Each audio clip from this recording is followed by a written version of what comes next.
Hey guys, Kevin just checking in here.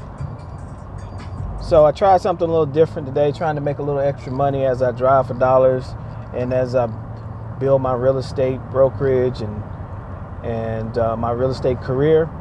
So I signed up for DoorDash to be a dasher last night, and I've heard from a few people that this is a good way to, you know, make some extra money while you have some down hours or while you're not billing in an hour. Real estate, I do property management, consulting, and I'm also a real estate broker. So I do listings as well as represent buyers in transactions. But in real estate, you do have a lot of waiting periods. So, I spent basically all last week creating marketing lead magnets and just really sedentary work that used a lot of brain power. Wrote some sales letters to send out to attorneys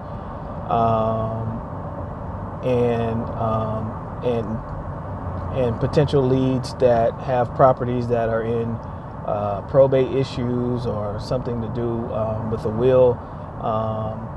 And so, I'm sitting around and I'm like, okay, I've been sitting around for a week using a lot of brain power. I'm tired. I want to get out, but I want to make some money while I get out. So a friend of mine said, hey, you ever tried DoorDash or Grubhub or anything like that? And I was like, that sounds a little low to me. But you know what? I started watching a few YouTube videos and, I was like, okay, I can make 30, 40, 50 bucks an hour. Is that possible? And then, of course, when you click on that and when you click on the DoorDash site, you get retargeted and start seeing DoorDash commercials everywhere. So I said, okay, fine, let me try it. So signed up last night at about, 7 o'clock. They require your driver's license, your social security number, and they do a background check through the Checker app. And, I have a pretty good background. So that came back within about 30 minutes, clear and ready to go. And basically, the next step is they ask you to download the Dasher app from Google Play or Play Store, or if you have an iPhone through, I guess, the iOS store. And so I did that. Then there was a couple videos that were a little long that, kind of gave you the overall of the app and the whole philosophy. But I did watch that, and I also read the contract, which was an independent contractor's contract. So I did go ahead and I printed that off. Read all of the clauses, the insurance, and everything you're supposed to have, and accepted that. And I had to decide which area that I was going to dash. And I chose last night not to do it. So I got up this morning and said, hey, I'm going to hit it. So I went to my local town center, scheduled to be available for dashing from 10:30 to noon, just to give it a try. And hey, it took about 20 minutes before my first opportunity.